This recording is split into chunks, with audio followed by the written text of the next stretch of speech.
हाँ जी विद्यार्थियों, सारिਆਂ ਨੂੰ सत श्री अकाल। ਤੇ ਗੁਰਮਤ ਕਾਵਿ ਦੇ ਆਪਾਂ ਆਖਰੀ ਪੜਾਅ ਦੇ ਵਿੱਚ ਆ। ਹੁਣ ਆਖਰੀ ਪੜਾਅ ਦੇ ਵਿੱਚ ਆਪਾਂ ਦੇਖੋ ਆ ਜਿਹੜੇ ਨੋਟਸ ਤੁਹਾਡੇ ਤੱਕ ਪਹੁੰਚ ਚੁੱਕੇ ਆ। ਤੇ ਅਗਰ ਕਿਸੇ ਕੋਲ ਨਹੀਂ ਪਹੁੰਚੇ ਤਾਂ ਕੋਈ नहीं, ਮੈਨੂੰ WhatsApp ਮੈਸੇਜ ਕਰ ਦਿਓ ਤੁਸੀਂ, मैं पहुँचा दूँगा। क्योंकि बहुत सारे विद्यार्थियाँ कई विद्यार्थियों ਦੇ ਤਾਂ मतलब ਕੀ ਹੈ ਵੀ ਇਹ ਡਾਊਨਲੋਡ ਹੋ ਜਾਂਦੇ ਆ, कई विद्यार्थियों के ऐप के नहीं होंगे। सो कोई गल नहीं, इशू हो जाता है कई बार। तुसीं मैसेज कर दिओ मैनूं गुरमत काव वाले अगर किसी को नहीं मिले तो। हाँ जी, श्री गुरु ग्रंथ साहिब जी बारे सब तो पहला आपां गल करते हैं। धन श्री गुरु ग्रंथ साहिब जी सत्कार दे नाल देखो, मैं तो मतलब परसनली भी अगर मैं आखां तो मैनू बहुत सिक्ख्या जी, मेरे जीवन की सारी सिक्ख्या जी वो मतलब ये इस आदि श्री गुरु ग्रंथ साहिब या श्री गुरु ग्रंथ साहिब जी दे विचों मैं काफ़ी समा मतलब कि गुजारिया इस तरह का कि मेरा फैमिली बैकग्राउंड भी कुछ इस तरह का भी ये मतलब मैनू पढ़न नूं मिलिया। ये मेरे वास्ते बहुत मतलब कि भी मैं चंगे कर्मां वाला कह लो, सौभाग्य वाली गल है मेरे वास्ते, सुभागा वाली। हाँ जी, श्री गुरु ग्रंथ साहिब जी के 1 तो लैके 1430 अंगां बारे गल करांगे आपां।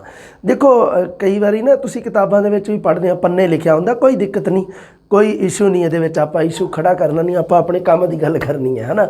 तो मैं थोड़ा सत्कार वजह इसनूं अंग सफ़े कह देना हुंदा है ना, वो थोड़ा बेहतर शब्द लगदे वधिया। अंग तो बहुत शानदार शब्द है, जिवें शरीर दे अंग है तो उवें ये भी एक अंग है, मतलब 1430 है जिहड़ी गिणती दे विच सफ़े जिन्हां नूं आपां कह दिंदे आ, कोई पन्ने भी कह दिंदा, चलो ठीक है।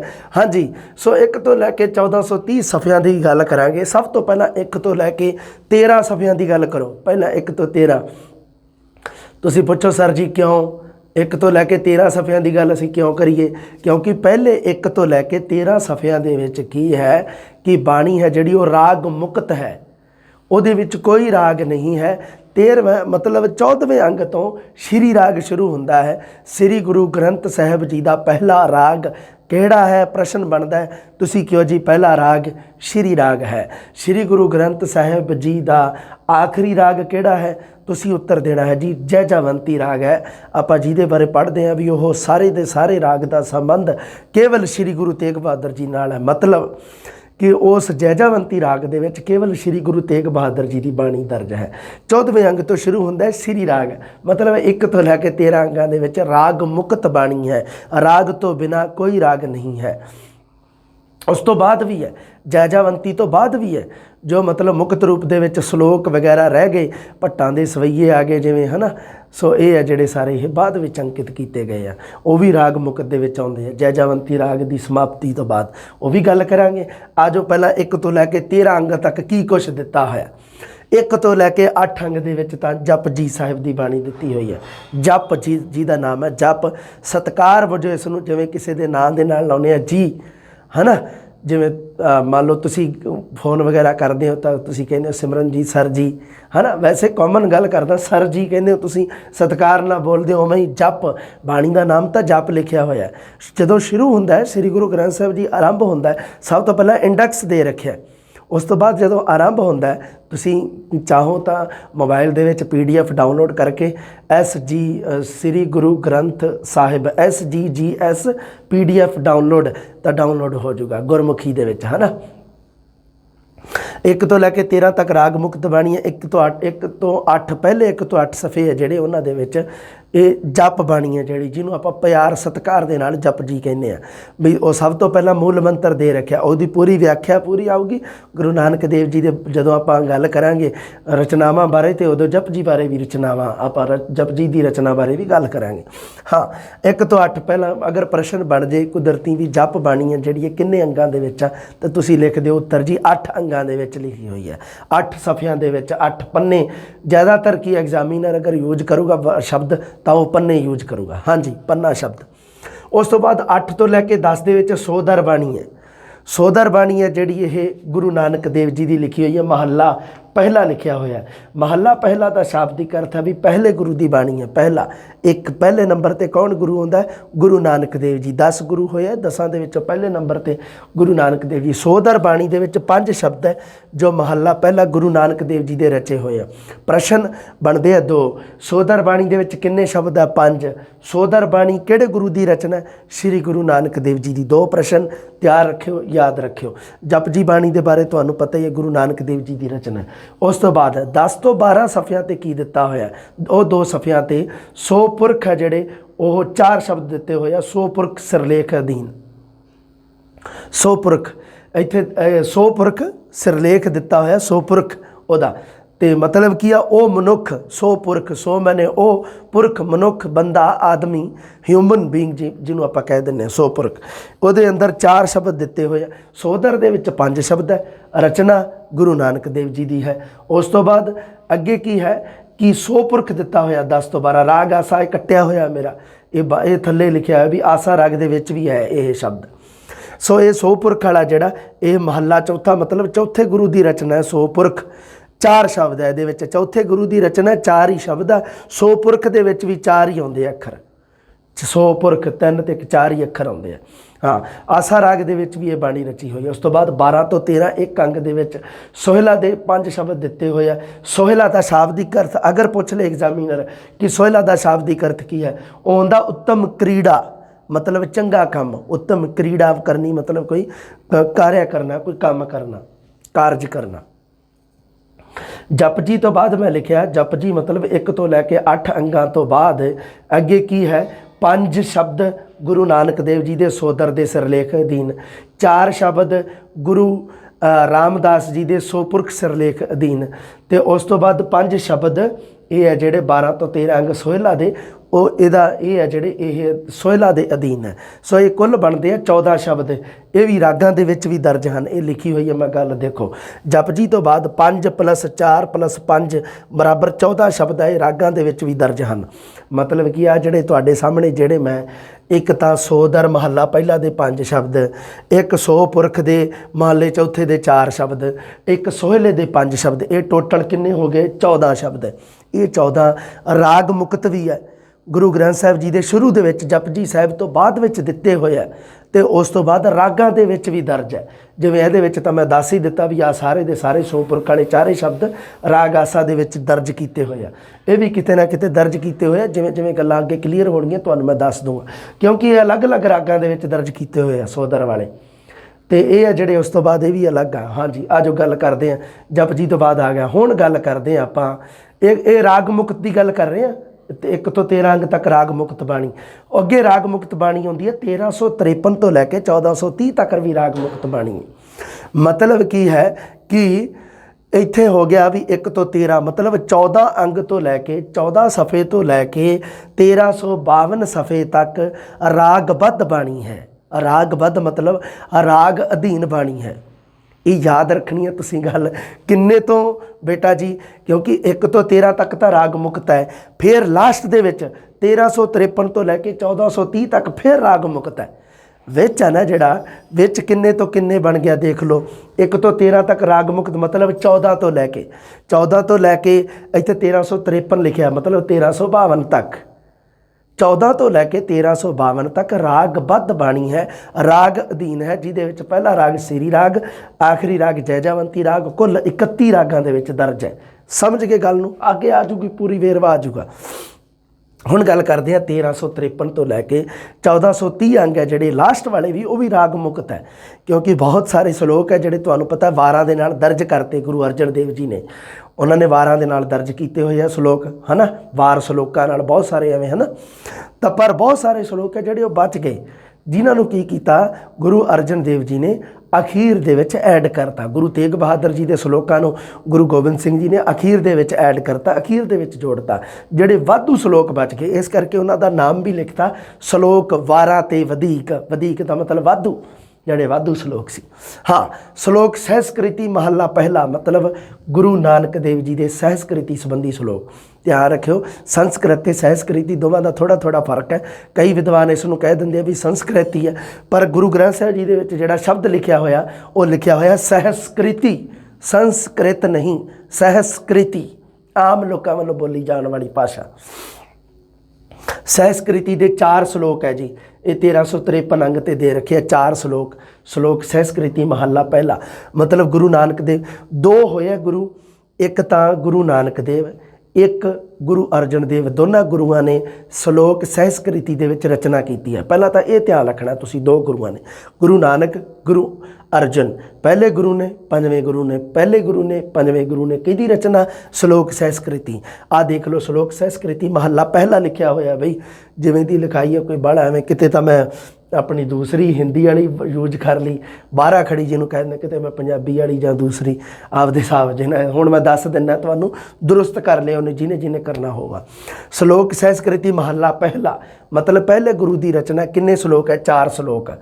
ਉਸ ਤੋਂ ਬਾਅਦ ਅੱਗੇ ਯਾਦ ਰੱਖਣਾ, ਸ਼ਲੋਕ ਸਹਿਸਕ੍ਰਿਤੀ ਮਹੱਲਾ ਪੰਜਵਾ। ਪੰਜਵਾਂ ਮਤਲਬ ਪੰਜਵੇਂ ਗੁਰੂ, ਗੁਰੂ ਅਰਜਨ ਦੇਵ ਜੀ ਨੇ ਕਿੰਨੇ? 67 ਸ਼ਲੋਕਾਂ ਦੀ ਰਚਨਾ ਕੀਤੀ ਹੈ। ਕਿੰਨੇ? 67 ਸ਼ਲੋਕ। ਗੁਰੂ ਨਾਨਕ ਦੇਵ ਜੀ ਨੇ ਕਿੰਨੇ? 4। ਗੁਰੂ ਅਰਜਨ ਦੇਵ ਜੀ ਨੇ 67। ਗੁਰੂ ਨਾਨਕ ਦੇਵ ਜੀ 4, ਗੁਰੂ ਅਰਜਨ ਦੇਵ ਜੀ 67। ਯਾਦ ਰੱਖਿਓ। ਉਸ ਤੋਂ ਬਾਅਦ ਗਾਥਾ ਮਹੱਲਾ ਪੰਜਵਾ, ਇੱਕ ਗਾਥਾ ਆਉਂਦਾ। ਉਸ ਤੋਂ ਬਾਅਦ ਗਾਥਾ ਲਿਖੀ ਹੋਈ ਹੈ, ਜਿਹਦੇ ਵਿੱਚ ਕੀ ਹੈ? ਮਹੱਲਾ ਪੰਜਵਾਂ ਦੇ ਨਾਮ ਅਧੀਨ ਹੈ। 1360 ਅੰਗ ਤੇ ਹੈ। ਆਜੂਗੀ ਸਾਰੀ ਬਾਣੀ ਅੱਗੇ, ਮੈਂ ਸਾਰਾ ਮਤਲਬ ਗੁਰੂ ਅਰਜਨ ਦੇਵ ਜੀ ਵਾਲੇ 'ਚ ਤੁਸੀਂ ਇਹਨੂੰ ਸਾਰੇ ਨੂੰ ਪੜ੍ਹਾਂਗੇ ਵਧੀਆ ਆਪਾਂ। ਗਾਥਾ ਫੁੰਨਹੇ 1361 ਤੇ ਆ ਜਾਂਦੇ ਆ। ਉਸ ਤੋਂ ਬਾਅਦ ਚੌਬੋਲੇ ਆ ਜਾਂਦੇ ਆ। ਇਹ ਸਾਰੇ ਮਤਲਬ 5 ਦਾ ਮਤਲਬ ਪੰਜਵੇਂ ਗੁਰੂ ਦੀ ਰਚਨਾ। ਸ਼ਲੋਕ ਸਹਿਸਕ੍ਰਿਤੀ ਮਹੱਲਾ ਪੰਜਵਾਂ 67 ਸ਼ਲੋਕ ਹੈ।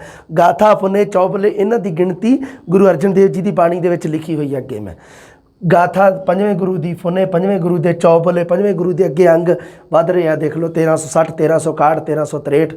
ਉਸ ਤੋਂ ਬਾਅਦ ਆ ਜਾਂਦੇ ਆ ਸ਼ਲੋਕ ਕਬੀਰ ਜੀ ਦੇ। 243 ਹੈ ਕੁੱਲ ਸ਼ਲੋਕ ਲਿਖੇ ਹੋਏ। ਸ਼ੇਖ ਫਰੀਦ ਦੇ ਨਾਮ ਹੇਠ 130 ਹੈ।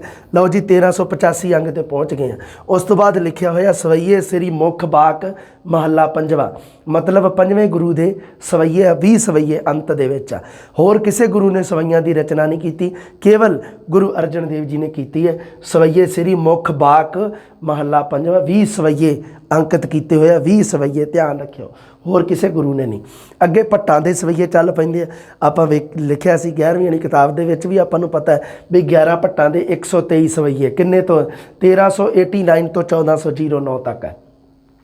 ਸ਼ਲੋਕ 12 ਤੇ ਵਧੀਕ, ਵਧੀਕ ਹੈ। ਆਹ ਵਧੀਕ ਮਤਲਬ ਵਾਧੂ, ਵਧੀਕ ਵਾਧੂ ਸ਼ਲੋਕ ਉਹ ਹੈ ਜਿਹੜੇ 152 ਹੈ ਉਹਨਾਂ ਦੀ ਗਿਣਤੀ। ਇਹਦੇ ਵਿੱਚ ਇਹ ਵੀ ਤੁਹਾਨੂੰ ਅੱਗੇ ਦੱਸ ਦੂੰਗਾ ਮੈਂ। ਸ਼ਲੋਕ 12 ਤੇ ਵਧੀਕ ਦੇ ਤੁਹਾਨੂੰ ਮਿਲ ਗਿਆ ਹੋਊਗਾ ਹੈ ਨਾ, ਵੀ 12 ਤੇ ਵਧੀਕ ਦੇ ਵਿੱਚ ਕਿਹੜੇ ਗੁਰੂ ਦੇ ਕਿੰਨੇ ਆ ਅਤੇ ਕਿਹੜੇ ਗੁਰੂਆਂ ਨੇ ਉਹਦੇ ਵਿੱਚ ਰਚਨਾ ਕੀਤੀ ਵੀ ਹੈ। ਸ਼ਲੋਕ 12 ਤੇ ਵਧੀਕ ਦੇ ਵਿੱਚ ਕਿਹੜੇ ਗੁਰੂਆਂ ਦੇ ਸ਼ਲੋਕ ਅੰਕਿਤ ਆ ਅਤੇ ਕਿੰਨੇ ਕਿੰਨੇ ਆ, ਇਹ ਵੀ ਗੱਲ ਆ ਜੂਗੀ ਅੱਗੇ। ਫਿਰ ਸ਼ਲੋਕ ਮਹੱਲਾ 9ਵਾਂ 57 ਸ਼ਲੋਕ ਹੈ ਨਾ। ਆਪਾਂ ਪੜ੍ਹਦੇ ਹਾਂ ਵੀ ਗੁਰੂ ਤੇਗ ਬਹਾਦਰ ਜੀ ਮਹੱਲਾ 9ਵਾਂ, ਮਤਲਬ 9ਵੇਂ ਗੁਰੂ ਕੌਣ ਹੈ? ਗੁਰੂ ਤੇਗ ਬਹਾਦਰ। ਗੁਰੂ ਤੇਗ ਬਹਾਦਰ ਜੀ ਦੇ ਕਿੰਨੇ ਸ਼ਲੋਕ ਅੰਕਿਤ ਕੀਤੇ ਹੋਏ ਆ? 57, 1426 ਤੋਂ 1429 ਤੱਕ। ਉਸ ਤੋਂ ਬਾਅਦ ਮੁੰਦਾਵਣੀ ਮਹੱਲਾ ਪੰਜਵਾ ਤੇ ਸ਼ਲੋਕ ਮਹੱਲਾ ਪੰਜਵਾ, ਇਹ ਸਮਾਪਤੀ ਸੂਚਕ ਦੇ ਸ਼ਲੋਕ ਹੈ। ਇਹ 1429 ਤੇ ਦੇ ਰੱਖਿਆ। 1430 ਤੇ ਰਾਗਮਾਲਾ ਦੇ ਰੱਖੀ ਆ। ਅੰਤ ਦੇ ਵਿੱਚ, ਸਭ ਤੋਂ ਅੰਤ ਦੇ ਵਿੱਚ ਰਾਗਮਾਲਾ, ਮਤਲਬ ਰਾਗਾਂ ਦੀ ਮਾਲਾ, ਰਾਗਾਂ ਦੀ ਲੜੀ। ਇਹ ਹੈ ਜਿਹੜੀ ਸਭ ਤੋਂ ਲਾਸਟ ਦੇ ਵਿੱਚ ਮੁੰਦਾਵਣੀ ਮਹੱਲਾ ਪੰਜਵਾਂ ਤੇ ਸ਼ਲੋਕ ਮਹੱਲਾ ਪੰਜਵਾਂ। ਇਹਨਾਂ ਦਾ ਤਾਂ ਪਤਾ ਹੈ, ਮੁੰਦਾਵਣੀ ਮਹੱਲਾ ਪੰਜਵਾਂ ਦਾ ਮਤਲਬ ਕੀ ਹੈ? ਮੁੰਦਾਵਣੀ ਦੀ ਰਚਨਾ ਜਿਹੜੀ ਉਹ ਗੁਰੂ ਪੰਜਵੇਂ ਪਾਤਸ਼ਾਹ ਗੁਰੂ ਅਰਜਨ ਦੇਵ ਜੀ ਨੇ ਕੀਤੀ ਹੈ।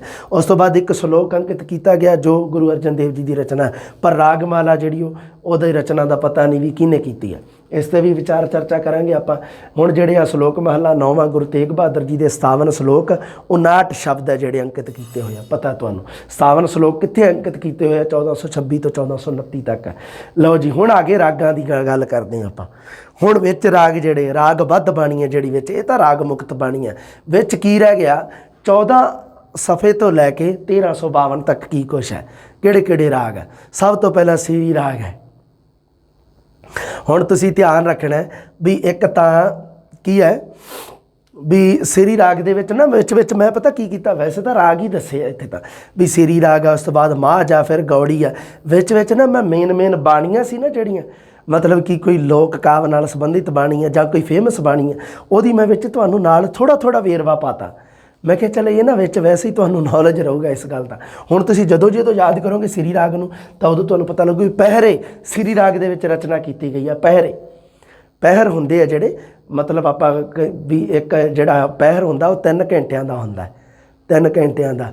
ਤੇ ਮਤਲਬ ਕੀ ਹੈ ਵੀ 24 ਘੰਟਿਆਂ ਦੇ ਵਿੱਚ 8 ਪਹਿਰ ਆਪਣੀ ਇੱਕ ਕਿਤਾਬ ਵੀ ਲੱਗਦੀ ਹੈ 8 ਪਹਿਰ ਹੈ ਨਾ 8 ਪਹਿਰ ਮਤਲਬ 24 ਘੰਟੇ 8 ਤੀਆ 24 ਹੁੰਦੇ ਆ ਇੱਕ ਪਹਿਰ 3 ਘੰਟਿਆਂ ਦਾ। ਸੋ ਉਸ ਪਹਿਰਾ ਮਤਲਬ ਇੱਕ ਸਮੇਂ ਨੂੰ ਸਮਾਂ ਸੂਚਕ ਹੈ ਸਮੇਂ ਸੂਚਕ ਹੈ ਜਿਵੇਂ ਹੁੰਦੇ ਆ ਮਿੰਟ ਸਕਿੰਟ ਘੰਟੇ ਦਿਨ ਵਾਰ ਉਵੇਂ ਹੀ ਇੱਕ ਪਹਿਰੇ ਆ ਸਮਾਂ ਸੂਚਕ ਹੈ। ਉਹ ਕੀ ਹੈ ਹੁਣ ਮੈਂ ਥੋੜ੍ਹਾ ਦੇ ਰੱਖਿਆ ਤੁਹਾਨੂੰ ਸਮਝ ਨਹੀਂ ਆਇਆ ਹੋਣਾ ਵੀ ਕੀ ਦੇ ਰੱਖਿਆ। ਹਾਂ ਆਹ ਦੇਖ ਲਓ ਟੋਟਲ ਕਿੰਨੇ ਆ 4 ਪਹਿਰੇ ਆ। 2 ਪਹਿਲੇ ਪਾਤਸ਼ਾਹ ਪਹਿਲੇ ਨੇ ਗੁਰੂ ਨਾਨਕ ਦੇਵ ਜੀ ਨੇ 2 ਚੌਥਾ ਗੁਰੂ ਕੌਣ ਹੁਣ ਇੱਥੇ ਮੈਂ ਵੈਸੇ ਹੀ ਕੋਡ ਜਿਹਾ ਲਿਖਿਆ ਤੁਸੀਂ ਵੀ ਆਪਣੇ ਹਿਸਾਬ ਨਾਲ ਇੱਥੇ ਨਾਮ ਲਿਖ ਲਿਓ ਐ ਕਰਕੇ ਇੱਥੇ ਐਵੇਂ ਡੰਡਾ ਜਿਹਾ ਬਣਾ ਕੇ ਵੀ ਆ ਗੁਰੂ ਨਾਨਕ ਦੇਵ ਜੀ ਨੇ 2 ਗੁਰੂ ਰਾਮਦਾਸ ਜੀ ਨੇ 1 ਤੇ ਗੁਰੂ ਅਰਜਨ ਦੇਵ ਜੀ ਨੇ 1। ਗੁਰੂ ਨਾਨਕ ਦੇਵ ਜੀ ਦਾ 1 ਪਹਿਰਾ ਗੁਰੂ ਨਾਨਕ ਦੇਵ ਜੀ ਦੇ 2 ਪਹਿਰੇ ਰਚੇ ਹੋਏ ਆ ਇਹਦੇ ਵਿੱਚ। ਉਸ ਤੋਂ ਬਾਅਦ ਗੁਰੂ ਰਾਮਦਾਸ ਜੀ ਨੇ 1 ਰਚਿਆ ਤੇ ਉਸ ਤੋਂ ਬਾਅਦ ਗੁਰੂ ਅਰਜਨ ਦੇਵ ਜੀ ਨੇ 1 ਰਚਿਆ। ਟੋਟਲ 4 ਪਹਿਰੇ ਹੋ ਗਏ 2 ਗੁਰੂ ਨਾਨਕ ਦੇਵ ਜੀ ਦੇ ਤੇ 1 ਗੁਰੂ ਰਾਮਦਾਸ ਜੀ ਤੇ ਗੁਰੂ ਅਰਜਨ ਦੇਵ ਜੀ ਦਾ। ਹੁਣ ਅੱਗੇ ਇੱਕ ਗੱਲ ਸ੍ਰੀ ਰਾਗ ਦੇ ਵਿੱਚ ਵਣਜਾਰਾ ਸਿਰਲੇਖ ਅਧੀਨ ਮਹੱਲਾ ਚੌਥਾ ਲਿਖਿਆ ਹੋਇਆ ਬਾਈ ਇਹ ਮੈਂ ਹਿੰਦੀ ਵਾਲਾ ਹੀ ਲਿਖਤਾ 4 ਮਤਲਬ ਆਪਣੀ ਹਿੰਦੀ ਵਾਲੀ ਜਿਹੜੇ ਨਾਲ ਸੰਬੰਧਿਤ ਜਿਹੜੀ ਵਰਨਮਾਲਾ 4 ਇਹਨੂੰ ਕਿਤੇ 5 ਨਾ ਸਮਝ ਲਿਓ ਇੱਥੇ ਮੈਂ ਦੂਜੇ ਹਿੰਦੀ ਵਾਲੇ ਜ਼ਿਆਦਾਤਰ ਵਰਤੇ ਆ ਦੱਸਦਾ ਜਾਊਂਗਾ ਜਿੱਥੇ ਜਿੱਥੇ ਉੱਥੇ ਤੁਸੀਂ ਮਿਸਟੇਕ ਦੂਰ ਕਰਦੇ ਜਾਇਓ ਹੈ ਨਾ। ਵਣਜਾਰਾ ਸਿਰਲੇਖ ਅਧੀਨ ਇੱਕ ਬਾਣੀ ਦਰਜ ਕੀਤੀ ਗਈ ਹੈ ਉਹ ਗੁਰੂ ਕਿਹਦੀ ਹੈ ਗੁਰੂ ਰਾਮਦਾਸ ਜੀ ਦੀ ਸ੍ਰੀ ਰਾਗ ਦੇ ਵਿੱਚ ਆ। ਪਹਿਲਾਂ ਤਾਂ ਆਹ ਚੇਤੇ ਰੱਖਿਓ ਵੀ ਵਣਜਾਰਾ ਕਿਹੜੇ ਰਾਗ ਦੇ ਵਿੱਚ ਹੈ ਸ੍ਰੀ ਰਾਗ ਦੇ ਵਿੱਚ। ਵਣਜਾਰਾ ਬਾਣੀ ਕਿਹਨੇ ਰਚੀ ਹੈ ਗੁਰੂ ਰਾਮਦਾਸ ਜੀ ਨੇ। 2 ਪ੍ਰਸ਼ਨ। ਅੱਛਾ ਹੁਣ ਆ ਗਿਆ ਅਗਲਾ ਰਾਗ ਪਹਿਲਾ ਸ੍ਰੀ ਰਾਗ ਹੈ ਸ੍ਰੀ ਗੁਰੂ ਗ੍ਰੰਥ ਸਾਹਿਬ ਜੀ ਦੇ ਪਹਿਲਾ ਰਾਗ ਕਿਹੜਾ ਹੈ ਜੀ ਸ੍ਰੀ ਰਾਗ। ਸ੍ਰੀ ਗੁਰੂ ਗ੍ਰੰਥ ਸਾਹਿਬ ਜੀ ਦੇ ਵਿੱਚ ਆਖਰੀ ਰਾਗ ਕਿਹੜਾ ਹੈ ਜੀ ਜੈ ਜਾਵੰਤੀ ਰਾਗ। ਕੁੱਲ ਕਿੰਨੇ ਰਾਗ ਹੈ ਜੀ 31 ਰਾਗ ਹੈ ਜੀ 31 ਰਾਗਾਂ ਦੇ ਵਿੱਚ ਬਾਣੀ ਦਰਜ ਹੈ। ਉਸ ਤੋਂ ਬਾਅਦ ਅਗਲਾ ਰਾਗ ਹੈ ਰਾਗ ਮਾਝ। ਮਾਝ ਰਾਗ ਦੇ ਵਿੱਚ ਇੱਕ ਤਾਂ 12 ਮਾਹ ਜਿਹੜੀ ਆਪਾਂ ਪੜ੍ਹਦੇ ਹਾਂ ਦੇਖੋ 12 ਮਾਹ ਆਪਾਂ ਪੜ੍ਹਦੇ ਹਾਂ 2 ਸ਼੍ਰੀ ਗੁਰੂ ਗ੍ਰੰਥ ਸਾਹਿਬ ਦੇ ਵਿੱਚ 2 12 ਮਾਹ ਅੰਕਿਤ ਆ। 12 ਮਾਹ ਦਾ ਮਤਲਬ ਹੈ ਕਿ 12 ਮਤਲਬ ਕਿ ਇਹ ਸਾਲ ਦੇ ਜਿਹੜੇ 12 ਦੇਸੀ ਮਹੀਨੇ ਅੰਗਰੇਜ਼ੀ ਮਹੀਨੇ ਨਹੀਂ ਦੇਸੀ ਮਹੀਨੇ ਚੇਤ ਵਿਸਾਖ ਜੇਠ ਹਾੜ ਸੌਣ ਭਾਦੋਂ ਅੱਸੂ ਕੱਤਾ ਮੱਘਰ ਪੋਹ ਮਾਘ ਫੱਗਣ ਇਹ ਦੇਸੀ ਮਹੀਨੇ ਆ।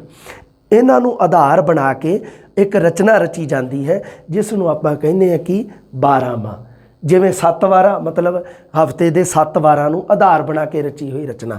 ਉੱਪਰ ਪਹਿਰੇ ਮਤਲਬ ਕੀ ਹੈ ਵੀ 3 ਘੰਟੇ ਮਤਲਬ ਇੱਕ ਪਹਿਰ ਨੂੰ ਆਧਾਰ ਬਣਾ ਕੇ ਜਾਂ 8 ਪਹਿਰਾਂ ਨੂੰ ਆਧਾਰ ਬਣਾ ਕੇ ਜਾਂ 4 ਪਹਿਰਾਂ ਨੂੰ ਕਿਉਂਕਿ ਜ਼ਿਆਦਾਤਰ 12 ਮਤਲਬ ਕਿ ਪੂਰੇ ਦਿਨ ਦਾ ਇੱਕ ਬਣਾਇਆ ਜਾਂਦਾ ਸੀ ਜਾਂ ਪੂਰੀ ਰਾਤ ਦਾ ਉਸ ਹਿਸਾਬ ਨਾਲ ਉਹ ਪਹਿਰਿਆਂ ਨੂੰ ਆਧਾਰ ਬਣਾ ਕੇ ਉਸ ਸਮੇਂ ਸੂਚਕ ਨੂੰ ਆਧਾਰ ਬਣਾ ਕੇ ਰਚੀ ਹੋਈ ਰਚਨਾ ਨੂੰ ਆਪਾਂ ਕਹਿੰਦੇ ਹਾਂ ਪਹਿਰੇ। ਉਵੇਂ ਹੀ 12 ਮਾਹ ਦਿਨ ਰਹਿਣ ਮਤਲਬ ਦਿਨ ਤੇ ਰਾਤ ਨੂੰ ਆਧਾਰ ਬਣਾ ਕੇ ਰਚੀ ਹੋਈ ਰਚਨਾ ਦਿਨ ਰਹਿਣ।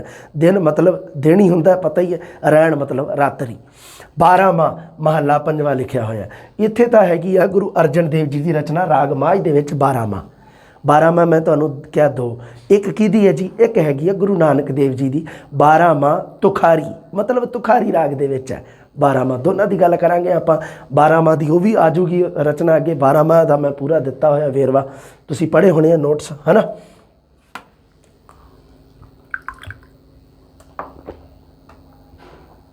ਹਾਂਜੀ 12 ਮਾਹ ਮਾਝ ਰਾਗ ਦੇ ਵਿੱਚ 12 ਮਾਹ 5ਵੇਂ ਪਾਤਸ਼ਾਹ ਦੀ ਹੈ ਗੁਰੂ ਅਰਜਨ ਦੇਵ ਜੀ। ਧਿਆਨ ਰੱਖਿਓ ਗੁਰੂ ਅਰਜਨ ਦੇਵ ਜੀ ਦੀ 12 ਮਾਹ ਜਿਹੜੀ ਰਚੀ ਹੋਈ ਹੈ ਕਿਹੜੇ ਰਾਗ ਦੇ ਵਿੱਚ ਹੈ ਉਹ ਹੈਗੀ ਹੈ ਮਾਝ ਰਾਗ ਦੇ ਵਿੱਚ। ਗੁਰੂ ਨਾਨਕ ਦੇਵ ਜੀ ਦੀ 12 ਮਾਹ ਜਿਹੜੀ ਉਹ ਰਚੀ ਹੋਈ ਹੈ ਜੀ ਤੁਖਾਰੀ ਰਾਗ ਦੇ ਵਿੱਚ। ਪ੍ਰਸ਼ਨ ਐਂ ਵੀ ਬਣ ਸਕਦਾ ਵੀ ਕਿਹੜੇ ਗੁਰੂ ਨੇ 12 ਮਾਹ ਜਿਹੜੀ ਉਹ 12 ਮਾਹ ਦੀ ਰਚਨਾ ਨਹੀਂ ਕੀਤੀ ਤਾਂ ਇਸ ਤਰ੍ਹਾਂ ਅਗਰ ਪ੍ਰਸ਼ਨ ਬਣੇ ਜਾਂ ਕਿਹੜੇ ਗੁਰੂ ਨੇ ਕੀਤੀ ਹੈ ਤਾਂ ਤੁਸੀਂ 2 ਗੁਰੂਆਂ ਦਾ ਨਾਮ ਚੇਤੇ ਰੱਖਣਾ। 12 ਮਾਹ ਦੀ ਜਦੋਂ ਵੀ ਗੱਲ ਆਵੇ ਤਾਂ 2 ਗੁਰੂਆਂ ਨੇ ਕੀਤੀ ਹੈ ਗੁਰੂ ਨਾਨਕ ਦੇਵ ਗੁਰੂ ਅਰਜਨ ਦੇਵ। ਰਾਗ ਅਲੱਗ-ਅਲੱਗ ਹੈ ਦੋਨਾਂ ਦੇ ਗੁਰੂ ਅਰਜਨ ਦੇਵ ਜੀ ਦਾ ਮਾਝ ਰਾਗ ਹੈ ਗੁਰੂ ਨਾਨਕ ਦੇਵ ਜੀ ਦਾ ਤੁਖਾਰੀ ਰਾਗ ਹੈ। ਇੱਕ ਰਾਗ ਮਾਝ ਦੇ ਵਿੱਚ ਇੱਕ ਰਚਨਾ ਹੋਰ ਹੈ ਦਿਨ ਰੈਣ ਇਹ ਵੀ ਗੁਰੂ ਅਰਜਨ ਦੇਵ ਜੀ ਦੀ ਰਚਨਾ। ਦਿਨ ਰੈਣ ਕਿਹੜੇ ਗੁਰੂ ਨੇ ਰਚੀ ਹੈ ਜੀ ਕਿਸ ਗੁਰੂ ਨੇ ਜੀ ਗੁਰੂ ਅਰਜਨ ਦੇਵ ਜੀ ਨੇ। ਕਿਹੜੇ ਰਾਗ ਦੇ ਵਿੱਚ ਮਾਝ ਰਾਗ ਦੇ ਵਿੱਚ। ਅਗਲਾ ਰਾਗ ਹੈ ਗੌੜੀ। ਗੌੜੀ ਰਾਗ ਦੇ ਵਿੱਚ ਇੱਕ ਹੈਗੀ ਆ ਮਹੱਲਾ ਚੌਥਾ ਮਤਲਬ ਗੁਰੂ ਰਾਮਦਾਸ ਜੀ ਦੀ। 4 ਨੰਬਰ 'ਤੇ ਗੁਰੂ ਕੌਣ ਹੈ ਗੁਰੂ ਨਾਨਕ ਗੁਰੂ ਅੰਗਦ ਗੁਰੂ ਅਮਰ ਗੁਰੂ ਰਾਮ। ਗੁਰੂ ਰਾਮਦਾਸ ਜੀ ਦੀ ਰਚਨਾ ਕਰਹਲੇ। ਕਰਹਲੇ ਕਿਹਾ ਜਾਂਦਾ ਊਠਾਂ ਨੂੰ ਊਠਾਂ ਵਾਲਿਆਂ ਨੂੰ ਕਰਹਲੇ ਹੈ ਨਾ ਕਰਹਲੇ। ਕਰਹਲੇ ਊਠ ਨੂੰ ਹੀ ਕਿਹਾ ਜਾਂਦਾ, ਕਰਹਲੇ ਦਾ ਸ਼ਾਬਦਿਕ ਅਰਥ ਊਠ। ਸੋ ਉਹ ਹੈ ਜਿਹੜੀ ਇੱਕ ਰਚਨਾ, ਮਤਲਬ ਕੀ ਹੈ, ਇੱਕ ਇਹ ਹੈਗੀ ਹੈ ਰਚਨਾ ਗੌੜੀ ਰਾਗ ਦੇ ਵਿੱਚ ਆ। ਕਰਹਲੇ ਕਿਹੜੇ ਰਾਗ ਦੇ ਵਿੱਚ ਆ? ਗੌੜੀ ਰਾਗ ਦੇ ਵਿੱਚ। ਕਿਹੜੇ ਗੁਰੂ ਦੀ ਹੈ? ਗੁਰੂ ਰਾਮਦਾਸ ਜੀ ਦੀ। ਉਸ ਤੋਂ ਬਾਅਦ ਇੱਕ 52 ਅੱਖਰੀ ਦੇ ਰੱਖੀ ਹੈ, ਮਹੱਲਾ ਪੰਜਵਾਂ, ਮਤਲਬ ਗੁਰੂ ਅਰਜਨ ਦੇਵ ਜੀ ਦੀ ਰਚਨਾ ਹੈ 52 ਅੱਖਰੀ। 52 ਅੱਖਰੀ ਗੌੜੀ ਰਾਗ ਦੇ ਵਿੱਚ ਹੈ। ਅੱਛਾ, ਤੁਸੀਂ ਕਹੋਗੇ ਜੀ 52 ਅੱਖਰੀ ਕਿਸੇ ਹੋਰ ਨੇ ਵੀ ਰਚੀ ਹੈ ਕਿ? ਬਿਲਕੁਲ, 2 ਜਾਣਿਆਂ ਨੇ ਰਚੀ ਹੈ। ਇੱਕ ਗੁਰੂ ਅਰਜਨ ਦੇਵ ਜੀ, ਇੱਕ ਭਗਤ ਕਬੀਰ ਜੀ ਨੇ। ਭਗਤ ਕਬੀਰ ਜੀ ਦੀ 52 ਅੱਖਰੀ ਵੀ ਗੌੜੀ ਰਾਗ ਦੇ ਵਿੱਚ ਹੀ ਹੈ। ਚਲੋ ਇਹ ਤਾਂ ਸੌਖਾ ਹੋ ਗਿਆ। ਹਾਂ, ਭਾਸ਼ਾ ਦਾ ਫਰਕ ਹੋ ਸਕਦਾ ਹੈ ਜਾਂ ਹੋਰ ਵੀ ਸ਼ਬਦਾਂ ਦਾ, ਅੱਗੇ ਆ ਜਾਊਗਾ। 52 ਅੱਖਰੀ ਤੇ ਇੱਕ ਸਪੈਸ਼ਲ ਬਣੂਗੀ ਤੁਹਾਡੀ, ਵਧੀਆ ਬਣਾ ਕੇ ਤੁਹਾਨੂੰ ਦੱਸ ਦੂੰਗਾ। ਪ੍ਰਸ਼ਨ ਜ਼ਰੂਰ ਆਉਣਗੇ, ਬਸ ਯਾਦ ਰੱਖਣਾ ਹੈ ਨਾ। 52 ਅੱਖਰੀ ਜਿਹੜੀ ਗੁਰੂ ਅਰਜਨ ਦੇਵ ਜੀ ਦੀ ਲਿਖੀ ਹੋਈ ਹੈ, ਕਿਹੜੀ ਹੈ? ਗੌੜੀ ਰਾਗ ਦੇ ਵਿੱਚ ਲਿਖੀ। ਕਿਹੜੇ ਰਾਗ ਦੇ ਵਿੱਚ? ਗੌੜੀ ਰਾਗ ਦੇ ਵਿੱਚ। ਗੁਰੂ ਪੰਜਵੇਂ ਪਾਤਸ਼ਾਹ ਨੇ, ਗੁਰੂ ਅਰਜਨ ਦੇਵ ਜੀ ਨੇ। 55 ਪੌੜੀਆਂ, 57 ਸਲੋਕ ਹੈ ਵਿੱਚ, 52 ਅੱਖਰੀ ਦੇ ਵਿੱਚ ਲਿਖੀ ਹੋਈ ਹੈ। ਆ 52 ਅੱਖਰੀ ਤੋਂ ਬਾਅਦ ਹੀ ਤਾਂ ਸੁਖਮਨੀ ਸਾਹਿਬ ਚੱਲ ਪੈਂਦਾ ਹੈ। 52 ਅੱਖਰੀ ਤੋਂ ਬਾਅਦ ਤੁਹਾਨੂੰ ਨਿਸ਼ਾਨੀ ਵਾਸਤੇ ਦੱਸ ਦੇਣਾ, ਕਿਉਂਕਿ ਮੈਂ ਤਾਂ ਅਕਸਰ ਮਤਲਬ ਜਦੋਂ ਮੈਨੂੰ ਸਮਾਂ ਮਿਲਦਾ ਮੈਂ ਸ਼੍ਰੀ ਗੁਰੂ ਗ੍ਰੰਥ ਸਾਹਿਬ ਜੀ ਜ਼ਰੂਰ ਪੜ੍ਹਦਾ ਹੁੰਦਾ ਬਾਣੀ। ਤੁਸੀਂ ਜ਼ਰੂਰ ਪੜ੍ਹਦੇ ਰਿਹਾ ਕਰੋ। ਬੜਾ ਮਤਲਬ ਆਧੁਨਿਕ ਜੀਵਨ 'ਤੇ ਪੂਰੀ ਖਰੀ ਉਤਰਦੀ ਹੈ ਬਾਣੀ, ਜਿਹੜੀ ਉਹ ਯੂਨੀਵਰਸਲ ਹੈ, ਹਮੇਸ਼ਾ ਸੱਚਾਈ ਹੈ ਉਹਦੇ ਵਿੱਚ ਲਿਖੀ ਹੋਈ। ਉਸ ਨੂੰ ਕਦੇ ਵੀ ਝੁਠਲਾਇਆ ਨਹੀਂ ਜਾ ਸਕਦਾ, ਤੁਸੀਂ ਕਿੰਨਾ ਵੀ ਕਰ ਲਓ, ਉਹ ਆਖਰੀ ਸੱਚਾਈ ਲਿਖੀ ਹੋਈ ਹੈ ਉਹਦੇ ਵਿੱਚ। ਹਾਂ, ਅੱਗੇ ਸੁਖਮਣੀ ਮਹੱਲਾ ਪੰਜਵਾਂ, ਸੁਖਮਣੀ ਸਾਹਿਬ ਜੀ ਦੀ ਬਾਣੀ ਚੱਲ ਪੈਂਦੀ ਹੈ ਅੱਗੇ। 24 ਸਲੋਕ ਲਿਖੇ ਹੋਏ ਆ। 24 ਸਲੋਕ ਹੈ ਅਤੇ 24 ਅਸ਼ਟਪਦੀਆਂ। 24 ਸਲੋਕ ਅਤੇ ਅਸ਼ਟਪਦੀਆਂ, ਮਤਲਬ 24 ਸਲੋਕ ਹੈ, 24 ਅਸ਼ਟਪਦੀਆਂ। ਅਸ਼ਟਪਦੀਆਂ ਮਤਲਬ 8 ਪਦੇ। ਇੱਕ ਹੁੰਦੀ ਹੈ 2 ਪਦੇ, ਮਤਲਬ 2 ਪਦਿਆਂ ਵਾਲੀ ਰਚਨਾ। 3 ਪਦੇ, 3 ਪਦਿਆਂ ਵਾਲੀ ਰਚਨਾ। ਜਾਂ 3 ਪਦੇ ਕਿਤੇ ਲਿਖਿਆ, ਕਿਤੇ 4 ਪਦੇ, 5 ਪਦੇ, 6 ਪਦੇ, ਅਤੇ ਉਵੇਂ ਹੀ ਇੱਕ ਹੁੰਦੇ ਆ ਅਸ਼ਟਪਦੀਆਂ। 8 ਪਦੇ। ਥਿੱਤੀ ਮਹੱਲਾ ਪੰਜਵਾਂ। ਥਿੱਤਾਂ ਹੁੰਦੀਆਂ ਮਹੀਨੇ ਦੇ ਵਿੱਚ, ਉਹ ਥਿੱਤੀ ਚੱਲਦੀ ਹੈ ਨਾ, ਇਕਾਦਸ਼ੀ, ਦੁਆਦਸ਼ੀ, ਤ੍ਰੈਦਸ਼ੀ, ਉਸ ਤੋਂ ਬਾਅਦ ਇੱਕ 14, ਫਿਰ ਮੱਸਿਆ ਜਾਂ ਪੁੰਨਿਆ ਹੁੰਦੀ ਹੈ ਨਾ। ਥਿੱਤਾਂ ਉਹਨੂੰ ਆਧਾਰ ਬਣਾ ਕੇ ਰਚੀ ਗਈ ਰਚਨਾ ਹੈ। ਥਿੱਤਾਂ ਨੂੰ ਆਧਾਰ ਬਣਾ ਕੇ ਉਹ ਹੈ ਜਿਹੜੀ ਗੁਰੂ ਅਰਜਨ ਦੇਵ ਜੀ ਦੀ ਹੈ ਥਿੱਤੀ। ਮਹੱਲਾ ਪੰਜਵਾਂ ਕਿਹਦੇ ਰਾਗ 'ਚ? ਗੌੜੀ ਰਾਗ ਦੇ ਵਿੱਚੋਂ। ਸਾਰੇ ਯਾਦ ਰੱਖਿਓ, ਗੌੜੀ ਰਾਗ ਦੇ ਵਿੱਚੋਂ ਇੱਕ ਪ੍ਰਸ਼ਨ ਮਿਲ ਜੂਗਾ ਤੁਹਾਨੂੰ ਇਹਦੇ ਵਿੱਚੋਂ।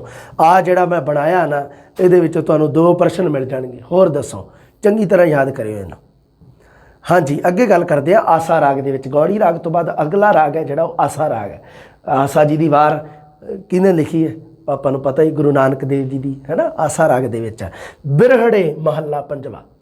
ਬਿਰਹੜੇ ਇਹਦੇ ਆਸਾ ਰਾਗ ਦੇ ਵਿੱਚ ਇੱਕ ਰਚਨਾ ਹੈ, ਲੋਕ ਕਾਵਿ ਰੂਪ। ਬਿਰਹਾ ਨੂੰ ਆਧਾਰ ਬਣਾ ਕੇ ਬਿਰਹੜੇ, ਮਤਲਬ ਵਿਛੋੜੇ ਦੇ ਨਾਲ ਸੰਬੰਧਿਤ, ਪਰਮਾਤਮਾ ਤੋਂ ਜੀਵ ਆਤਮਾ ਦਾ ਵਿਛੋੜਾ, ਉਹਦੇ ਨਾਲ ਰਿਲੇਟਡ ਇੱਕ ਰਚਨਾ ਹੈ, ਉਹ ਗੁਰੂ ਅਰਜਨ ਦੇਵ ਜੀ ਦੀ ਹੈ। ਬਿਰਹੜੇ ਆਸਾ ਰਾਗ ਦੇ ਵਿੱਚ ਹੈ। ਉਸ ਤੋਂ ਬਾਅਦ ਪੱਟੀ ਲਿਖੀ ਮਹੱਲਾ ਪਹਿਲਾ। ਇਹ 35 ਪੌੜੀਆਂ। ਪੱਟੀ ਦੀ ਰਚਨਾ ਜਿਹੜੀ ਤੁਸੀਂ ਪੜ੍ਹਿਆ ਨਾ ਵੀ, ਪੱਟੀ ਹੈ ਜਿਹੜੀ ਉਹ ਗੁਰੂ ਨਾਨਕ ਦੇਵ ਜੀ ਨੇ ਰਚੀ ਹੈ। ਪੱਟੀ, ਪੱਟੀ ਦਾ ਸ਼ਾਬਦਿਕ ਅਰਥ ਹੁੰਦਾ ਫੱਟੀ ਜਾਂ ਸਲੇਟ ਜਿਹੜੀ ਹੁੰਦੀ ਹੈ, ਜਿਹਦੇ ਉੱਪਰ ਨਿੱਕੇ ਹੁੰਦੇ ਆਪਾਂ ਲਿਖਦੇ ਹੁੰਦੇ ਸੀ, ਉਹਨੂੰ ਕਿਹਾ ਜਾਂਦਾ ਪੱਟੀ। ਇਹਦੇ ਬਾਰੇ ਵੀ ਵਿਚਾਰ ਚਰਚਾ ਅੱਗੇ ਕਰਾਂਗੇ। ਪੱਟੀ ਬਈ ਗੁਰਮੁਖੀ ਦੇ ਜਿਹੜੇ 35 ਵਰਨ ਆ ਉਹਨਾਂ ਨੂੰ ਆਧਾਰ ਬਣਾ ਕੇ ਰਚੀ ਹੋਈ ਰਚਨਾ। 52 ਅੱਖਰੀ ਹੈ ਜਿਹੜੀ ਉਹ ਜਿਹੜਾ ਹੈਗਾ ਦੇਵਨਾਗਰੀ ਦੇ ਜਿਹੜੇ 52 ਅੱਖਰ ਆ ਉਹਨਾਂ ਨੂੰ ਆਧਾਰ ਬਣਾ ਕੇ ਰਚੀ ਹੋਈ ਰਚਨਾ, ਉਸ ਨੂੰ ਕਿਹਾ ਜਾਂਦਾ ਹੈ 52 ਅੱਖਰੀ। ਪੱਟੀ ਹੈ ਜਿਹੜੀ ਉਹ ਗੁਰਮੁਖੀ ਦੇ 35 ਅੱਖਰਾਂ ਨੂੰ ਆਧਾਰ ਬਣਾ ਕੇ ਰਚੀ ਗਈ ਰਚਨਾ। ਹਾਂ, 35 ਪੌੜੀਆਂ ਦੇ ਵਿੱਚ ਰਚੀ ਗਈ ਹੈ। ਇੱਕ ਪੱਟੀ ਕਿ ਕੱਲੀ ਪੱਟੀ, ਅੱਛਾ ਪੱਟੀ ਸਿਰਫ ਗੁਰੂ ਨਾਨਕ ਦੇਵ ਜੀ ਦੀ ਰਚਨਾ ਜਾਂ ਹੋਰ ਕਿਸੇ ਨੇ ਵੀ ਰਚੀ ਹੈ? ਜੀ ਬਿਲਕੁਲ, ਇੱਕ ਗੁਰੂ ਅਮਰਦਾਸ ਜੀ ਨੇ ਵੀ ਰਚੀ ਹੈ ਪੱਟੀ। ਮਹੱਲਾ ਤੀਜਾ, ਮਤਲਬ ਤੀਸਰੇ ਗੁਰੂ ਕੌਣ ਹੈ? ਗੁਰੂ ਨਾਨਕ, ਗੁਰੂ ਅੰਗਦ, ਗੁਰੂ ਅਮਰਦਾਸ ਜੀ ਦੀ ਰਚਨਾ 18 ਪੌੜੀਆਂ ਦੇ ਵਿੱਚ ਹੈ। ਗੁਰੂ ਨਾਨਕ ਦੇਵ ਜੀ ਦੀ ਰਚਨਾ 35 ਪੌੜੀਆਂ 'ਚ, ਅਤੇ ਗੁਰੂ ਅਮਰਦਾਸ ਜੀ ਦੀ ਰਚਨਾ ਜਿਹੜੀ ਉਹ 18 ਪੌੜੀਆਂ ਦੇ ਵਿੱਚ ਹੈ। ਰਾਗ ਦੋਨਾਂ ਨੇ ਇੱਕੋ ਹੀ ਵਰਤਿਆ, ਰਾਗ ਆਸਾ ਜੀ। ਅੱਛਾ, ਅੱਗੇ ਆ ਜਾਓ ਜੀ। ਵਡਹੰਸ ਰਾਗ ਦੇ ਵਿੱਚ ਘੋੜੀਆਂ ਅਤੇ ਅਲਾਵਣੀਆਂ ਦੋਵੇਂ ਵਡਹੰਸ ਰਾਗ ਦੇ ਵਿੱਚ ਹੈ। ਘੋੜੀਆਂ ਮਤਲਬ ਕੀ ਹੁੰਦਾ ਵੀ ਘੋੜੀਆਂ ਗਾਉਣੀਆਂ, ਘੋੜੀਆਂ ਅਤੇ ਸੁਹਾਗ। ਘੋੜੀਆਂ ਤਾਂ ਹੁੰਦੀਆਂ ਵੀ ਮੁੰਡੇ ਦੇ ਵਿਆਹ 'ਤੇ ਗਾਏ ਜਾਣ ਵਾਲੇ ਗੀਤ, ਸਧਾਰਨ ਸ਼ਬਦਾਂ ਦੱਸਦਾ ਤੁਹਾਨੂੰ। ਅਤੇ ਜਿਹੜੇ ਹੁੰਦੇ ਸੁਹਾਗ ਉਹ ਕੁੜੀ ਦੇ, ਮਤਲਬ ਕੁੜੀ ਦੇ ਘਰ ਪਰਿਵਾਰ ਦੇ ਵਿੱਚ ਜਿਹੜੇ ਗਾਏ ਜਾਂਦੇ ਆ ਜਦੋਂ ਵਿਆਹ ਰੱਖਿਆ ਹੁੰਦਾ। ਘੋੜੀਆਂ ਮਹੱਲਾ ਚੌਥਾ, ਮਤਲਬ ਗੁਰੂ ਰਾਮਦਾਸ ਜੀ ਨੇ ਘੋੜੀਆਂ ਦੀ ਰਚਨਾ ਕੀਤੀ ਹੈ। ਅਲਾਵਣੀਆਂ ਜਿਹੜੀ ਉਹ 2 ਗੁਰੂਆਂ ਨੇ ਰਚੀ ਆ, ਮਹੱਲਾ ਪਹਿਲਾ ਅਤੇ ਮਹੱਲਾ ਤੀਜਾ, ਮਤਲਬ ਗੁਰੂ ਨਾਨਕ ਅਤੇ ਗੁਰੂ ਅਮਰਦਾਸ ਦੋਨਾਂ ਗੁਰੂਆਂ ਦੇ ਅਲਾਵਣੀਆਂ ਦੇ ਵਿੱਚ ਸ਼ਬਦ ਆਉਂਦੇ ਆ। ਵਡਹੰਸ ਰਾਗ ਵੇਖ ਲਓ, ਜਦੋਂ ਮੰਨ ਲਓ ਕੋਈ ਖੁਸ਼ੀ ਦਾ ਦਿਨ ਆ, ਮਤਲਬ ਵਿਆਹ ਸ਼ਾਦੀ ਖੁਸ਼ੀ ਦਾ ਟਾਈਮ ਹੁੰਦਾ, ਉਦੋਂ ਵੀ ਵਡਹੰਸ ਰਾਗ ਦਾ ਸਹਾਰਾ ਲੈਣਾ। ਜਦੋਂ ਕੋਈ ਮਰ ਗਿਆ, ਦੁਨੀਆ ਨੂੰ ਛੱਡ ਗਿਆ, ਅਤੇ ਉਦੋਂ ਵੀ ਵਡਹੰਸ ਰਾਗ ਦੇ ਵਿੱਚ ਹੀ ਜਾਣਾ। देख लो अलाहणियाँ जड़ियाँ वो मरे ते पढ़िया जांदियां है ना। अलाहणियाँ एक सोगी हेक होंदी है अलाहणियाँ। अलाहणियाँ दी थल्ले रचना पूरी दे रखी है, तुसीं पढ़ ली होनी। धनासरी राग दे विच आरती महला पहला गुरु नानक देव जी का केवल एक शब्द है आरती धनासरी राग दे विच। उस तो बाद जी सूही राग की गल करते हैं आपां। सूही राग दे विच आपां तीन चीज़ां पढ़ते हैं, एक कुचज्जी, एक सुचज्जी, एक गुणवंती।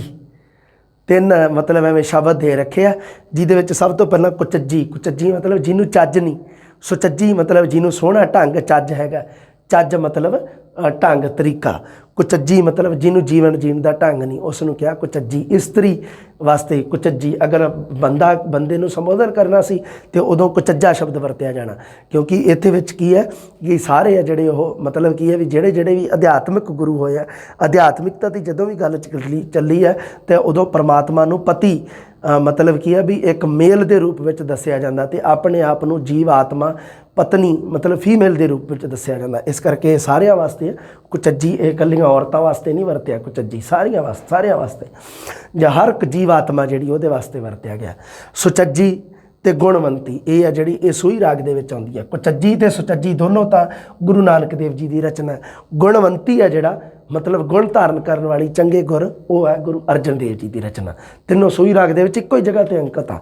उस तो बाद बिलावल राग दे विच आ थित्ती महला पहला, मतलब गुरु नानक देव जी ने बिलावल राग दे विच थित्ती की रचना की है। थित्ती उत्ते भी पढ़ी है कि किते आपां आ देखो गौड़ी राग दे विच गुरु अर्जन देव जी ने थित्ती की रचना की है। इत्थे बेटा जी आई तो प्रश्न बन गए उत्थे। तो थित्ती है जी गुरु नानक देव जी ने भी रची है तो गुरु अर्जन देव जी ने भी। हुण इत्थे थित्ती है जी गुरु नानक देव जी की बिलावल राग दे विच है। वार सत महला तीजा मतलब गुरु अमरदास जी ने जिहड़े 7 वारा रचिया जिहड़ा बिलावल राग दे विच है। होर गल करते हैं आ जाओ। रामकली राग आ गया जी अगला। आनंद जी आनंद साहब बाणी है जी प्रसिद्ध बाणी है जी है ना, पढ़ी जाती है जी आनंद साहब, वह महला तीजा मतलब गुरु अमरदास जी की रचना रामकली राग दे विच 40 पौड़ियाँ। सद बाबा सुंदर सिंह जी जिहड़े 4 गुरसिख होए है, जी 4 गुरसिखां ने बाणी रची है, जिहदे विच मरदाना जी, बाबा सुंदर जी, सत्ता ते बलवंड। बाबा सुंदर जी की जिहड़ी सद बाणी है जी रामकली राग दे विच है, जिहदे 6 बंद है। उस तो बाद ओंकार महला पहला मतलब एक दखणी ओंकार जी का नाम अक्सर विद्वान लै दिंदे आ, पर बाणी का नाम ओंकार ते दखणी मतलब दखणी भाषा नूं संबोधित आ। दखण जिन्हों आप कह दें दक्षिण, जिन्हों महला पहला गुरु नानक देव जी की रचना रामकली राग दे विच ओंकार रामकली दखणी राग दे विच है।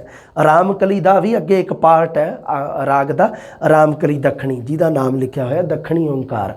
कहने का मतलब है भी रामकली दखणी राग दे विच बाणी है। बाणी का नाम दखणी ओंकार नहीं गा, कल्ला ही ओंकार है। ओंकार बाणी का नाम है। गुरु नानक देव जी की रचना 54 पौड़ियाँ। उस तो बाद जी सिद्ध गोष्ठ है। सिद्ध गोष्ठ मतलब सिद्धा दे नाल गोष्ठी। गुरु नानक देव जी जदों मतलब यात्रावां ते गए तो उदों उन्हां दी सिद्धां दे नाल मतलब एक गोष्ठ हुई। गोष्ठ हुंदी विचार चर्चा होनी, वो विचार चर्चा हुई जिहड़ी सिद्ध गोष्ठ नाम की बाणी दे विच अंकित आ ते रामकली राग दे विच आ। जपजी साहिब दे विच भी थोड़ी बहुती गोष्ठां नाल रचना बारे आई। जिहड़ी सिद्धां दे नाल गोष्ठ हुई है ना जिहड़ी उहदे बारे उच भी हैगा। ये जी 73 पौड़ियां दे विच रची हुई है। ओंकार बाणी है जिहड़ी 54 पौड़ियां। सद लिखिया होया बाबा सुंदर सिंह जी का 6 बंदां दे विच है। हुण आ गया जी मारू राग।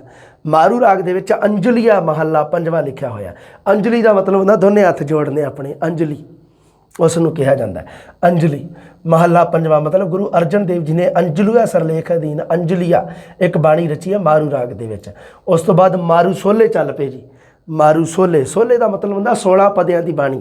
सोलहे मतलब 16 पदे। सोले सोले महला पहला दे हैगे गुरु नानक देव जी के 22। गुरु अंगद देव जी ने नहीं रचे सोले। उस तो बाद गुरु अमरदास जी के 24। गुरु अमरदास जी के गुरु नानक देव जी नालों 2 ज़्यादा, तो गुरु रामदास जी ने सिर्फ 2। गुरु चौथे ते सोले सिर्फ 2। उस तो बाद आ गए जी महला 5वां। 5वें गुरु दे भी आजूगी रचना अगे पूरी दे रखी है, मैं अगे वेरवा दे रखा आ जाएंगे। हाँ तुखारी राग अगे आ गया जी 12वां महला पहला। मैं तुहानूं दस्सिया सी जदों आपां सीगे माझ राग दे विच। आ जाओ माझ राग ते दुबारे आ जाओ, कोई दिक्कत नहीं, टेंशन क्यों लैंदे तुसीं मेरे हुंदे। आ देखो 12वां महला 5वां गुरु अर्जन देव जी की 12वां माझ राग माझ दे विच है। ते हुण आ जाओ तुखारी राग ते। ਆ ਜਾਓ ਵੀ ਆ ਜਾਓ ਆ ਜਾਓ ਆ ਜਾਓ। 12ਵਾਂ ਮਹੱਲਾ ਪਹਿਲਾ, ਗੁਰੂ ਨਾਨਕ ਦੇਵ ਜੀ ਦੀ ਰਚਨਾ 12ਵਾਂ, ਉਹ ਹੈਗੀ ਹੈ ਤੁਖਾਰੀ ਰਾਗ ਦੇ ਵਿੱਚ। ਹਾਂਜੀ, ਸ਼ਲੋਕ 12 ਤੇ ਵਧੀਕ ਆ ਗਏ ਜੀ। ਹੁਣ ਉਸ ਤੋਂ ਬਾਅਦ ਤੁਖਾਰੀ ਰਾਗ, ਤੁਖਾਰੀ ਰਾਗ ਤੋਂ ਬਾਅਦ, ਤੁਖਾਰੀ ਰਾਗ ਤੋਂ ਬਾਅਦ ਕੀ ਹੋ ਗਿਆ?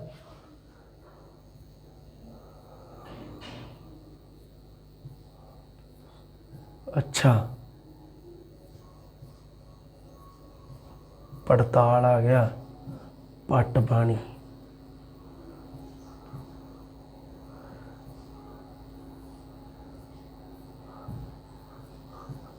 ਅੱਛਾ, ਵਿੱਚ ਕੁਛ ਛੁੱਟ ਗਿਆ ਨਾ, ਕੁਛ ਰਹਿ ਗਿਆ।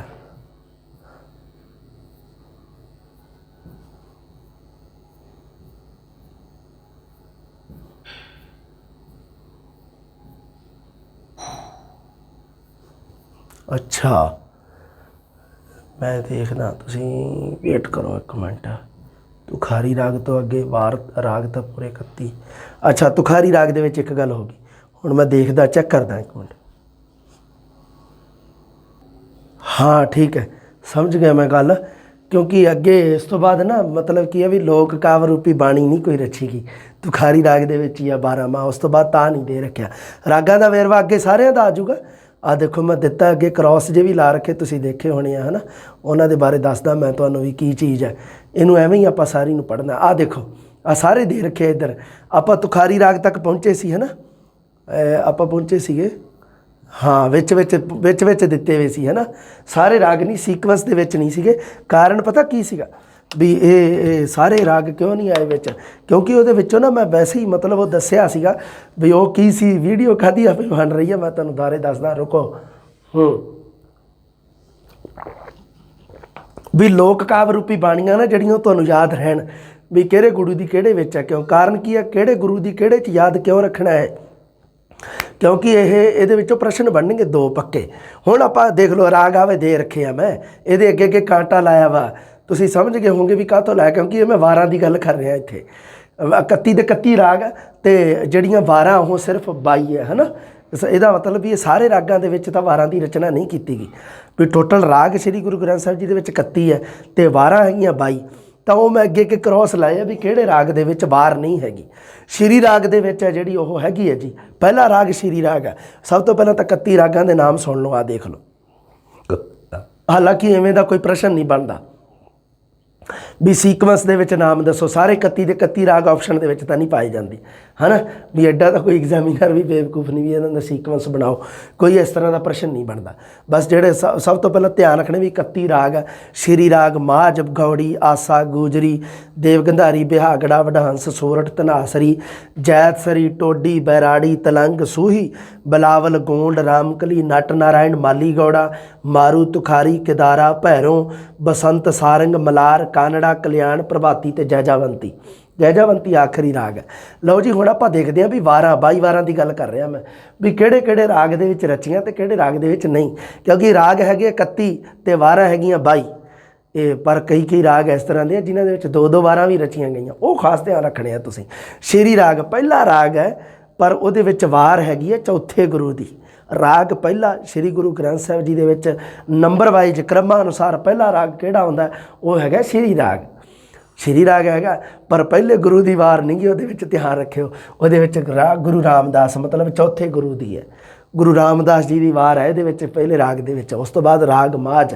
ਮਾਝ ਦੇ ਵਿੱਚ ਤੁਹਾਨੂੰ ਪਤਾ ਹੀ ਹੈ ਗੁਰੂ ਨਾਨਕ ਦੇਵ ਜੀ ਦੀ ਹੈ। ਇੱਕ ਵਾਰ ਆ, ਇੱਕ ਜਿੱਥੇ ਲਿਖਿਆ ਨਾ ਉੱਥੇ ਮਤਲਬ ਉਸ ਰਾਗ ਦੇ ਵਿੱਚ ਇੱਕ ਹੀ ਰਾਗ, ਇੱਕ ਵਾਰ ਦੀ ਰਚਨਾ ਹੋਈ ਹੈ। ਜਿਹਦੇ ਤਾਂ ਮੈਂ ਕ੍ਰੋਸ ਲਾਇਆ, ਮਤਲਬ ਉਸ ਰਾਗ ਦੇ ਵਿੱਚ ਕੋਈ ਵਾਰ ਨਹੀਂ ਰਚੀ ਗਈ। ਅਤੇ ਉਸ ਤੋਂ ਬਾਅਦ ਜਿਹਦੇ ਮਤਲਬ ਅੱਗੇ 2 ਵੀ ਲਿਖਿਆ, ਕਿਸੇ ਦੇ 3 ਲਿਖਿਆ, ਕਿਸੇ ਦੇ 3 ਵਾਰਾਂ ਦੀ ਰਚਨਾ। ਆਹ ਦੇਖ ਲਓ, ਰਾਮਕਲੀ ਰਾਗ ਦੇ ਵਿੱਚ 3 ਵਾਰਾਂ ਦੀ ਰਚਨਾ ਹੈ। 3 ਵਾਰਾਂ ਰਚੀਆਂ ਹੋਈਆਂ ਵੀ। ਕਿਸੇ ਦੇ ਵਿੱਚ ਤਾਂ 1 ਵੀ ਨਹੀਂ ਗੀ, ਕਿਸੇ 'ਚ 1 ਹੈ, ਕਿਸੇ 'ਚ 2 ਹੈ, ਕਿਸੇ 'ਚ 3 ਵੀ ਹੈ। ਇਹ ਥੋੜ੍ਹਾ ਜਿਹਾ ਧਿਆਨ ਰੱਖਣਾ, ਇਹ ਚੀਜ਼ਾਂ ਯਾਦ ਰੱਖਣੀਆਂ ਤੁਸੀਂ। ਪ੍ਰਸ਼ਨ ਬਣੂਗਾ, ਪੱਕਾ ਬਣੂਗਾ।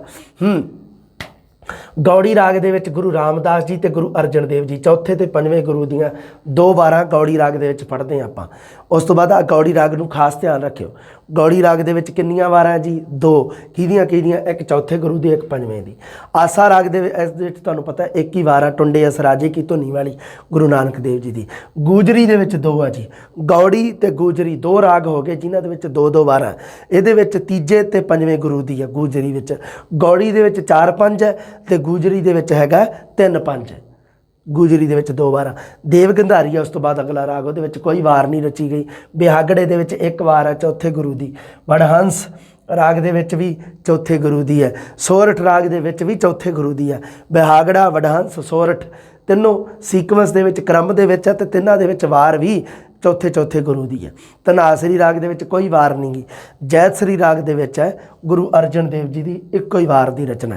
ਟੋਡੀ, ਬੈਰਾੜੀ ਤੇ ਤਲੰਗ ਤਿੰਨਾਂ ਦੇ ਵਿੱਚ ਕੋਈ ਵਾਰ ਦੀ ਰਚਨਾ ਨਹੀਂ ਹੋਈ। ਸੂਹੀ ਦੇ ਵਿੱਚ 1 ਵਾਰ ਹੈ ਗੁਰੂ ਅਮਰਦਾਸ ਜੀ ਦੀ। ਉਸ ਤੋਂ ਬਾਅਦ ਬਿਲਾਵਲ ਰਾਗ ਦੇ ਵਿੱਚ ਵਾਰ ਹੈ ਗੁਰੂ ਰਾਮਦਾਸ ਜੀ। ਗੁਰੂ ਰਾਮਦਾਸ ਜੀ ਦਾ ਨਾਮ ਜ਼ਿਆਦਾ ਆਈ ਜਾਂਦਾ ਕਿਉਂਕਿ ਸਭ ਤੋਂ ਵੱਡੇ ਵਾਰਕਾਰ ਗੁਰੂ ਰਾਮਦਾਸ ਜੀ ਹੈ। ਸਭ ਤੋਂ ਜ਼ਿਆਦੀਆਂ ਵਾਰਾਂ 8 ਵਾਰਾਂ ਦੀ ਰਚਨਾ ਕੀਤੀ ਹੈ। ਗੋਂਡ ਰਾਗ ਦੇ ਵਿੱਚ ਕੋਈ ਵਾਰ ਨਹੀਂ ਗੀ। ਰਾਮਕਲੀ ਦੇ ਵਿੱਚ ਕਿੰਨੀਆਂ? 3। ਜਿਹਦੇ ਵਿੱਚ ਗੁਰੂਆਂ ਦੀਆਂ ਕਿੰਨੀਆਂ? ਅਗਰ ਪ੍ਰਸ਼ਨ ਆ ਜਾਏ ਰਾਮਕਲੀ ਰਾਗ ਦੇ ਵਿੱਚ ਕੁੱਲ ਕਿੰਨੀਆਂ ਵਾਰਾਂ ਜੀ? 3। ਰਾਮਕਲੀ ਰਾਗ ਦੇ ਵਿੱਚ ਗੁਰੂਆਂ ਦੀਆਂ ਕਿੰਨੀਆਂ ਵਾਰਾਂ ਜੀ? 2। ਕਾਰਨ ਕੀ? ਕਿਉਂਕਿ ਆ ਗੁਰੂ ਨਹੀਂ ਗੇ, ਸੱਤਾ ਬਲਵੰਡ ਜਿਹੜੇ ਇਹ ਗੁਰਸਿੱਖ ਹੈ। ਹਾਂ, 1 ਗੁਰੂ ਅਮਰਦਾਸ ਜੀ ਦੀ ਹੈ ਵਾਰ, 1 ਗੁਰੂ ਅਰਜਨ ਦੇਵ ਜੀ ਦੀ ਹੈ ਤੇ 1 ਸੱਤਾ ਬਲਵੰਡ ਦੀ ਹੈ। ਕੁੱਲ 3 ਹੈ ਜਿਹਦੇ ਵਿੱਚ ਗੁਰੂਆਂ ਦੀਆਂ 2। ਪ੍ਰਸ਼ਨ ਬਹੁਤ ਖਤਰਨਾਕ ਬਣਦਾ। ਅਗਰ ਮੈਂ ਹੁੰਦਾ ਤਾਂ ਆਹ ਪ੍ਰਸ਼ਨ ਜ਼ਰੂਰ ਪਾਉਂਦਾ। ਨਟ ਨਾਰਾਇਣ ਤੇ ਮਾਲੀ ਗੌੜਾ ਦੋਨਾਂ ਰਾਗਾਂ ਦੇ ਵਿੱਚ ਕੋਈ ਵਾਰ ਨਹੀਂ ਲਿਖੀ ਹੋਈ। ਮਾਰੂ ਰਾਗ ਦੇ ਵਿੱਚ 2 ਵਾਰਾਂ, ਗੁਰੂ ਅਮਰਦਾਸ ਜੀ ਤੇ ਗੁਰੂ ਅਰਜਨ ਦੇਵ ਜੀ ਦੀਆਂ 2, ਮਤਲਬ ਤੀਜੇ ਤੇ ਪੰਜਵੇਂ ਮਾਰੂ। ਉਸ ਤੋਂ ਬਾਅਦ 3-5 ਵਾਲਾ ਹੋਰ ਗੁਰੂ ਕਿਹੜੇ ਸੀਗੇ? ਆਪਣੇ ਗੂਜਰੀ ਅਮਰਦਾਸ ਤੇ ਗੁਰੂ ਅਰਜਨ ਦੇਵ ਜੀ। ਹਾਂ, ਮਾਰੂ ਰਾਗ। ਤੁਖਾਰੀ, ਕਦਾਰਾ ਤੇ ਭੈਰੋ ਇਹਨਾਂ 'ਚ ਕੋਈ ਵਾਰ ਨਹੀਂ ਰਚੀ ਹੋਈ। ਬਸੰਤ ਰਾਗ ਦੇ ਵਿੱਚ ਸਭ ਤੋਂ ਛੋਟੀ ਵਾਰ ਹੈ ਜਿਹੜੀ ਬਸੰਤ ਕੀ ਵਾਰ ਹੈ ਗੁਰੂ ਅਰਜਨ ਦੇਵ ਜੀ ਦੀ ਰਚੀ ਹੋਈ ਹੈ। ਸਾਰੰਗ ਦੀ ਵਾਰ ਹੈ ਜਿਹੜੀ ਗੁਰੂ ਰਾਮਦਾਸ ਜੀ ਦੀ ਹੈ। ਮਲਾਰ ਦੀ ਵਾਰ ਗੁਰੂ ਨਾਨਕ ਦੇਵ ਜੀ ਦੀ ਹੈ। ਕਾਨੜਾ ਦੀ ਵਾਰ ਫਿਰ ਗੁਰੂ ਰਾਮਦਾਸ ਜੀ ਦੀ ਹੈ। ਉਸ ਤੋਂ ਬਾਅਦ ਕਲਿਆਣ ਪ੍ਰਭਾਤੀ ਤੇ ਜੈਜਾਵੰਤੀ ਰਾਗ ਵਿੱਚ ਕੋਈ ਵਾਰ ਦੀ ਰਚਨਾ ਨਹੀਂ ਕੀਤੀ ਹੋਈ ਹੈ। ਲਓ ਬੇਟਾ ਜੀ, ਕਿਵੇਂ ਲੱਗਿਆ ਤੁਹਾਨੂੰ? ਹੁਣ ਦੇਖ ਲਓ 2-2 ਵਾਰਾਂ ਵਾਲੇ ਕਿਹੜੇ ਰਾਗ ਹੈ। 2-2 ਵਾਰਾਂ ਵਾਲੇ ਰਾਗ ਕਿਹੜੇ ਆ? ਇੱਕ ਤਾਂ ਹੈਗਾ ਗੌੜੀ, ਇੱਕ ਹੈਗਾ ਗੂਜਰੀ, ਇੱਕ ਹੈਗਾ ਮਾਰੂ ਰਾਗ ਤੇ ਇੱਕ 3 ਵਾਰਾਂ ਵਾਲਾ ਹੈਗਾ ਰਾਮਕਲੀ, ਜਿਹਦੇ ਵਿੱਚ ਮੈਂ ਤੁਹਾਨੂੰ ਦੱਸਿਆ ਵੀ ਗੁਰੂਆਂ ਦੀਆਂ ਵਾਰਾਂ ਕਿੰਨੀਆਂ ਬਣਦੀਆਂ ਜੀ? 2 ਬਣਦੀਆਂ। ਰਾਮਕਲੀ ਰਾਗ ਦੇ ਵਿੱਚ ਗੁਰੂਆਂ ਦੀਆਂ ਕਿੰਨੀਆਂ ਵਾਰਾਂ ਹਨ? ਧਿਆਨ ਰੱਖਿਓ, 2 ਬਣਦੀਆਂ। ਕੁੱਲ ਕਿੰਨੀਆਂ ਵਾਰਾਂ? 3 ਬਣਦੀਆਂ। ਲਓ ਜੀ, ਸਮਝ ਲੱਗਦੀ ਹੈ ਨਾ ਤੁਹਾਨੂੰ ਗੱਲ ਦੀ ਮੈਂ ਕੀ ਕਹਿਣਾ ਚਾਹ ਰਿਹਾ? ਹਾਂ, ਲਓ ਜੀ, ਹੁਣ ਆਪਾਂ ਇਸੇ ਵੀਡੀਓ ਨੂੰ ਨਾ ਹੋਰ ਅੱਗੇ ਵਧਾਉਂਦੇ ਹਾਂ। ਥੋੜ੍ਹਾ ਜਿਹਾ ਰੈਸਟ ਹੋ ਜਾਏ ਇੱਕ ਵਾਰੀ ਤੇ ਅਗਲੀ ਜਮਾਤ ਦੇ ਵਿੱਚ ਮਿਲਦੇ ਹਾਂ ਜਲਦੀ ਜੀ। ਸਤਿ ਸ੍ਰੀ ਅਕਾਲ।